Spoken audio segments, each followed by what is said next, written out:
এই তীব্র গরমে আমরা বাচ্চা থেকে বড় প্রায় প্রত্যেকেই কিন্তু ঠান্ডা ঠান্ডা যে কোনো রকম কোল্ড ড্রিঙ্কস হোক কিংবা ঠান্ডা ঠান্ডা রিফ্রেশিং ড্রিঙ্ক, লস্যি কিংবা যে কোনো রকম ঠান্ডা ঠান্ডা পানীয় খেতে কিন্তু আমরা সকলেই পছন্দ করি। এর আগেও আমি সামার স্পেশাল অনেক রকম সফট ড্রিঙ্কস বা কোল্ড ড্রিঙ্কসের রেসিপি শেয়ার করেছিলাম। তবে আজকে আমি যে রেসিপিটা শেয়ার করছি সেটা কিন্তু একদমই অন্যরকম। আমার আজকের রেসিপি গন্ধরাজ ফ্লেভারের ঘোল বা মাঠা বা লস্যি। এই গন্ধরাজ ঘোল বা মাঠা বানানোর জন্য আমাদের কিন্তু প্রয়োজন টক দই।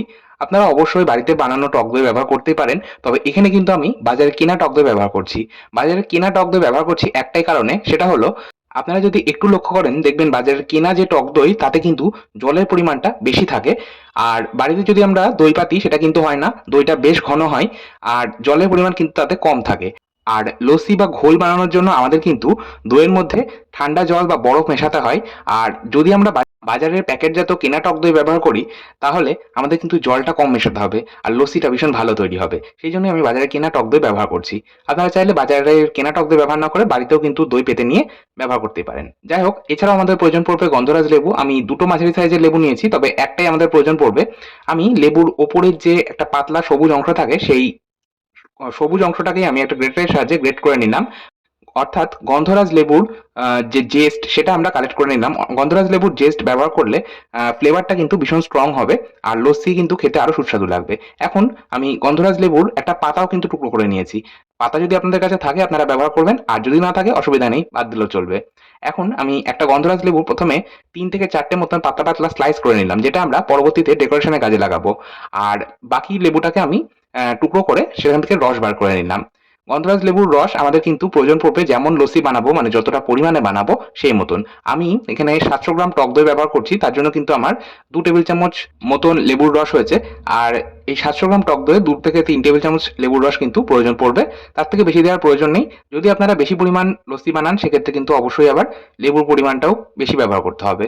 যাই হোক, এবার আমি একটা জারের মধ্যে প্রথমেই নিয়ে নিলাম বাজারে কেনা টক দই, আর এর মধ্যে আমি দিয়ে দিলাম বরফ। বরফের পরিমাণটা আপনাদের ইচ্ছে মতন দেবেন, কারণ যে যেমন ঠান্ডা খাবেন সেই মতন কিন্তু বরফ দিতে হবে।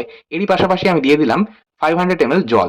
জল আমাদের অবশ্যই মেশাতে হবে, কারণ জল না মেশালে স্ট্রাকচারটা বা ঘনত্বটা কিন্তু ঠিক আসবে না লস্যির। সেই জন্য আমি এখানে 500 ml অর্থাৎ হাফ লিটার ঠান্ডা জল মিশিয়ে নিলাম। এবার এর পাশাপাশি আমি দিয়ে দিলাম ওই যে লেবুর যে জেস্ট কালেক্ট করে রেখেছিলাম, মানে লেবুর খোসাটা কুড়িয়ে রেখেছিলাম সেটা, টুকরো করে রাখা পাতা, আর দিয়ে দিলাম বিট লবণ আর নরমাল লবণ। দুরকম লবণই আমি কিন্তু স্বাদ মতো ব্যবহার করেছি, 1/4 চা চামচ করে ব্যবহার করেছি। আপনারা আপনাদের স্বাদ মতো ব্যবহার করবেন। আর ব্যবহার করছি চিনির গুঁড়ো। এখানে আমি পাউডার সুগার ব্যবহার করছি, আপনারা কিন্তু চাইলে দানা চিনিও ব্যবহার করতে পারেন। আর চিনির গুঁড়োর পরিমাণটাও কিন্তু আমি এখানে মোটামুটি ৩ থেকে ৪ টেবিল চামচ মতো ব্যবহার করেছি। আপনারা আপনাদের পরিমাণ মতো ব্যবহার করবেন। আর চিনির গুঁড়ো মিশতে যেহেতু সময় কম লাগে সেই জন্যই কিন্তু আমি চিনির গুঁড়ো ব্যবহার করছি। আপনারা চাইলে দানা চিনিও ব্যবহার করতে পারেন। তবে দানা চিনি কিন্তু মিশতে অনেকটা সময় বেশি লেগে যাবে।